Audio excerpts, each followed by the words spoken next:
soon. The People's Convoy making its way from California to Washington, D.C. and taking with it a powerful message. I'm Chris Warner with that story. Plus, according to the CDC, most Americans live in areas where folks don't need to mask indoors. We'll look at local numbers and what experts recommend under the new guidance. The 4 states' most watched news starts now.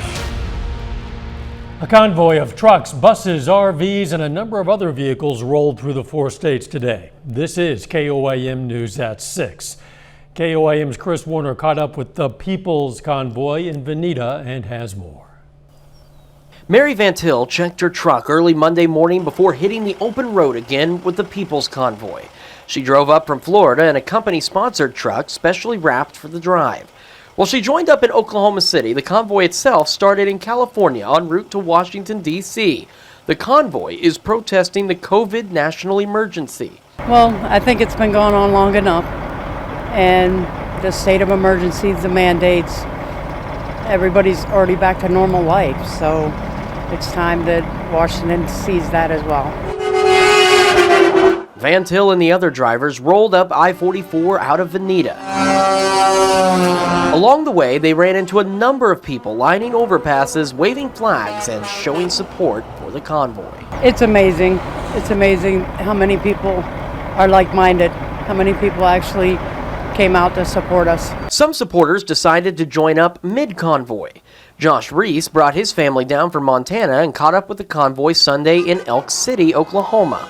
It was so early. We decided to skip out on the hotel that morning, but slept in the car for a few, maybe an hour, and just joined up, and boy, it's been amazing. Reese says they joined to show the truckers they're not alone. They're going all the way to DC. They're skipping out on their jobs and everything, and we got I've got a wife and 4 kiddos, and then my sister-in-law came along, so it's been great. We just wanted to come for a couple days and support those guys, and just let them know we love them, and Montana's supporting them. And along I-44 in Oklahoma and Missouri. Chris Warner, KOAM News. People's Convoy will stop tonight in Cuba, Missouri, following a rally in St. Robert. From there, they'll continue the journey to our nation's capital, expecting to arrive on March 5th. New CDC guidance might have folks wondering whether they should mask up. Well, people living in areas where the COVID risk is low can now go without a mask for social distancing. The CDC outlined new guidelines with less emphasis on testing and more on what hospitals are seeing. Locally, some health experts say that in light of declining case numbers here, they agree with the new guidance. In Newton County, daily cases have been in the single digits. I think that, especially with our numbers as low as they are, that the public can be confident to go out and enjoy activities as normal without wearing the mask. Certainly, if you have underlying conditions, you might want to continue to wear the mask, but overall, for healthy people, the mask would not be required. There are currently only 6 active COVID cases in Newton County. Beautiful start to the work week, Nick Kelly. And a mild one too, Dal, with temperatures back at least into the lower to middle 60s this afternoon. That was a good feat to achieve, even though we had to deal with quite a bit of cloud cover, still seeing a good deal of it from our vantage point at 7th and Rangeline from the east side of Joplin, but nothing underneath the clouds. However, all this cloud cover that came in this afternoon and trying to stick around for the evening is just because of a weak upper level wave passing us just to the north. Not much else it'll do, and thankfully we got this upper ridge building out to the west. That is the big key to keep us mild for the next couple of days at the very least as we kick off March starting tomorrow. In the short term though, most of us in the 50s, maybe a few spots in the lower to middle 60s out west, but eventually everyone's going to fall through the 50s down to the mid 40s by midnight, and most of us mid to upper 30s for overnight lows down, but 70s, we're going to see plenty of those for the next few days. We'll break that down and our next chance for storms here in a bit. Catch you then. BP wants to appeal a court's decision that allowed Mulberry, Kansas to sue over soaring natural gas prices last year. BP filed 2 documents last week that indicate it wants to shut down a lawsuit filed by that small Crawford County town. One document seeks permission to appeal a February 8th ruling by Chief District Judge Lori Bolton Fleming before the case goes to trial. In that ruling, Fleming removed the Mulberry City government from the lawsuit, but allowed individual residents to proceed with the action, which claims BP's price hikes during a deep freeze in February of 2021 were price gouging. The second court document outlines BP's belief that it cannot be sued by the residents because they don't buy their gas directly from BP. Southwest Missouri woman is dead from an early morning car crash. It happened on Lawrence County Road 1110, a mile west of Miller. 50-year-old Lori Reed of Miller was a passenger in a car that left the road and overturned a little before 2 this morning. She was pronounced dead 90 minutes later. The driver was in serious condition. Oklahoma Congressman Markwayne Mullin says he'll run for the U.S. Senate seat that's coming open after Senator Jim Inhofe's surprise announcement that he's retiring before his term is up.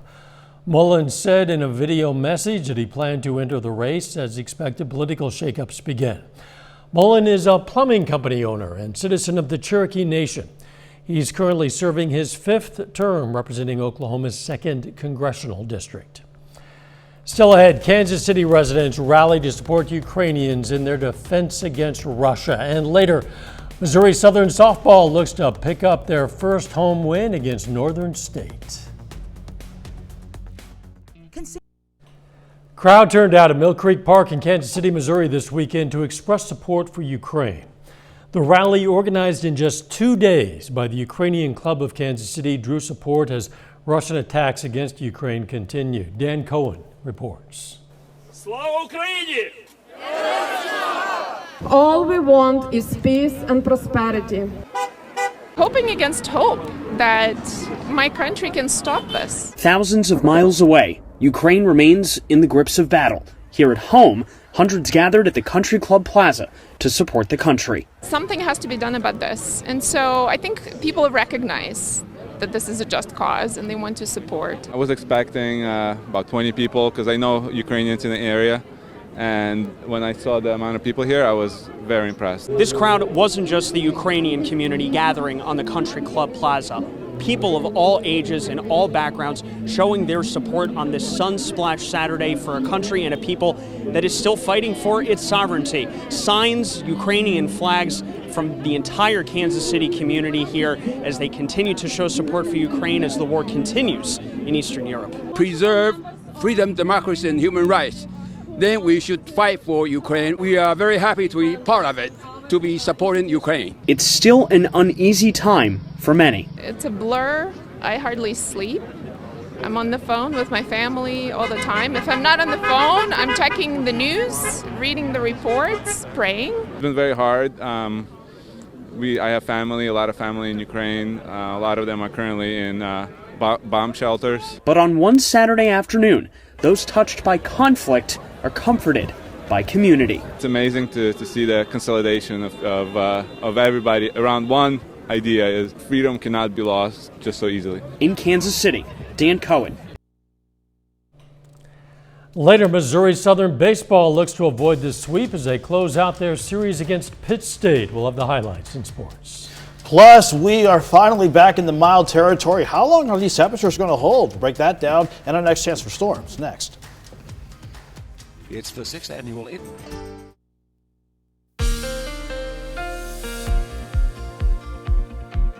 As advertised, we kept things nice and quiet for today, even with some cloud cover rolling through. And that didn't stop us from seeing mild temperatures return as well. We're taking a live look from the south side of Joplin with courtesy of Landers Chevrolet and Cadillac of Joplin. This is 44 with the right-hand traffic working toward, let's say toward the South 49 exit, or to get off 32nd Street from 44. In general, though, again, the cloud cover didn't stop us from seeing temperatures warm up quite a bit. Lower 50s yesterday, near 30 this morning, right back into the lower and mid 60s for some of you this afternoon.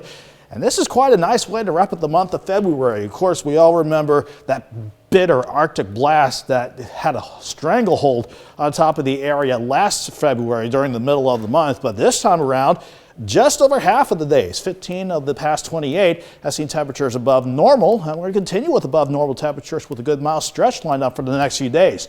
In the short term, though, not looking too bad. Even with the cloud cover, can't deny that's a good-looking shot for 7th and range line. 56 in Joplin with the south-southwesterly wind at 9.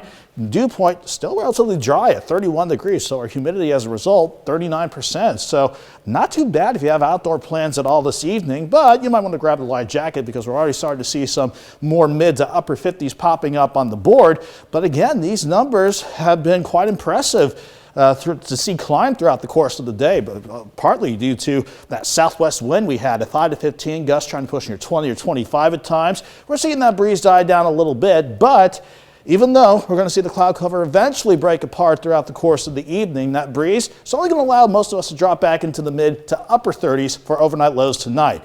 Not much else underneath the cloud cover passing by not just our area, but a good portion of the four-state region, not because of anything at the surface. The main feature at the surface is high pressure over the Texas-Louisiana line.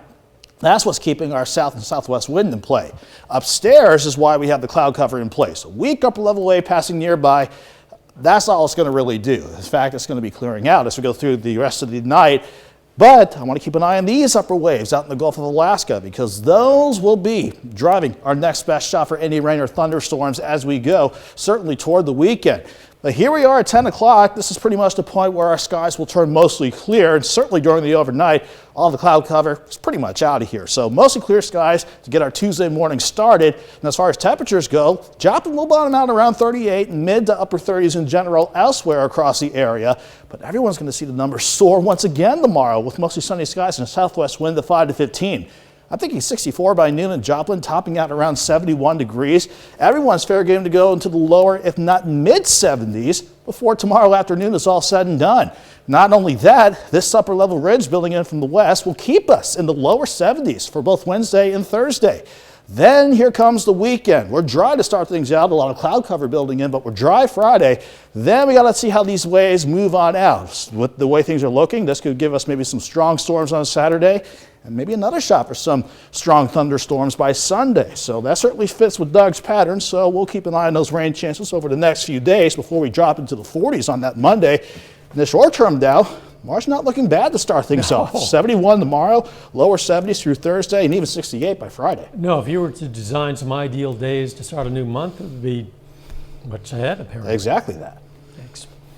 Coming up in sports, Pitt State and Missouri Southern finish out a 3-game series, and Missouri Southern softball is at home for the final day of the Terry Mathis Zenner Memorial Tournament. Danny Terzer has the highlights and more next.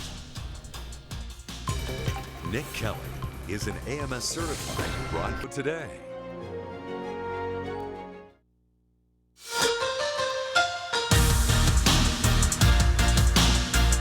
Missouri Southern is 5-7 on the early season, looking to pick up their first home win today. It's the final day of the Terry Mathis Zenner Memorial Tournament, Southern hosting a pair of games against Northern State. The Wolves go 3 up, 3 down in the first. Kara Amos gets the strikeout for the final out. The bottom half Lions offense gets going. Leighton Withers gets a base hit. Sydney Hurst and Josie Topai score. Next inning, Hurst hits it down the middle. That's good for an RBI single. Adriana Young comes home. Later, Ashlyn Williams on third from a triple. Kara Amos brings her in with a hit down the line. Southern shuts out Northern State in Game 1, 8-0. In Game 2, Southern comes back to take a 5-3 lead. This one almost over. 2 more outs for the Lions. 2 more outs the Lions need to get the win. Pitt State plays their final game of the Washburn Invitational. The Gorillas get the win 9-1. Taylor Lambert and Keela Griffith both get 2 hits. Madison Zamansky and Josie Solano drive in 2 runs each. Pitt State baseball is 2-0 in conference play. The Gorillas swept the Lions in a doubleheader on Sunday. Today, the 2 teams head back out on the field for the final game of the series. First inning, Tommy Stevenson gets it through the gap for a single. Then bases loaded for the Lions. Jordan Fitzpatrick gets hit by the pitch. That scores Clay Milas. Next batter, Henry Kuziak, hits it back up the middle. 2 runs come around to score. Southern up 3-0. Second inning, Cole Woods strikes out the side. He pitches 6 innings with 13 strikeouts. Later, Cade Clemens hits a solo shot to left center. That puts the Gorillas within 1, but Missouri Southern pulls away to avoid the sweep. Lions win big 14-2. The Class 6 District 5 tournament kicks off today on the boys' side. Some really big matchups in the first round. This one finished up not long ago. Joplin beats Republic 63-53. The Eagles advance to the semifinals. They play the number 1 seed Nixa on Wednesday at 6. And in the late game, Carthage hits the floor against Ozark. We'll have highlights from both the boys' games at 10. That's a look at sports. We're back with more news after this. After you've been hurt on the... Take time now to honor a local veteran specialist. Clarence Bedford served in the U.S. Army. He's from Lamar, Missouri, and we are proud to salute Specialist Clarence Bedford, tonight's 4th State hero. You can learn about lots of other heroes from all across this area, thousands of them in our database. You can also submit a hero of your own anytime, and it's very simple to do. You just click on the link on our website, and you know what that is. It's KOAMnewsnow.com. Here's a look at what's coming up tonight on KOAM News at 9 on Fox 14. An update from Ukraine as refugees in massive numbers from that country are crossing into neighboring nations. Also, the weight of widespread sanctions has dealt a heavy blow to Russia's economy, but U.S. markets are feeling the impact as well. And some tips on how to keep yourself safe online from hackers. That and a lot more, of course, coming up tonight on KOAM News at 9 on Fox 14. From the latest Pokemon news to a film about a famous YouTuber, here's David Daniel with the Hollywood Minute. Pokemon trainers have 2 new adventures ahead. The Pokemon Company has announced Pokemon Scarlet and Pokemon Violet, open-world games in which towns blend into wilderness and wild Pokemon can be found everywhere from the skies to the seas. Pokemon Scarlet and Pokemon Violet are due out late this year for the Nintendo Switch. Hello, all you beautiful people out there. My name is Jacksepticeye. The documentary How Did We Get Here looks at Sean McLaughlin, better known as Jacksepticeye, the massively popular YouTube personality, entrepreneur, and philanthropist. As a YouTuber used to knowing where the camera is, McLaughlin says his director kept him guessing. There's shots in the documentary where I'm like, I had no idea you were even there, let alone that you were recording everything. So he was like a ninja trying to get all of these candid shots. And I think that's why it ended up being as good as it is, because a lot of the shots that are in it are so human and so normal. How Did We Get Here premieres Monday on the live stream platform Moment House, with releases on other digital and VOD platforms to follow. In Hollywood, I'm David Daniel. Okay, for the record, Jacksepticeye might be a famous YouTuber, but among the people on this set, only 1 out of 3 knows who this guy is. I can't believe you know him, Dow. No, I don't. You are the one. You are the one. Okay, but you know, I'm a little bit behind the times, perhaps. All right, the weather looking beautiful for several days. Yeah, and they kick off the month of March, starting tomorrow especially. 71, mostly sunny skies. We'll take it. We'll stay in the lower 70s through Thursday. Even as rain chances try to sneak in by the weekend, we'll keep things mild with mainly 60s and some days near 70. Boy, we'll take that any week. Final sports note. Well, 2 Pitt State athletes earn MIAA honors. Hannah Harrison named co-pitcher of the week, and Garrett McGowan claims hitter of the week. Wow, congratulations to both. And thank you for joining us. We'll see you right back here for KOAM News at 10. Let's make it a great evening.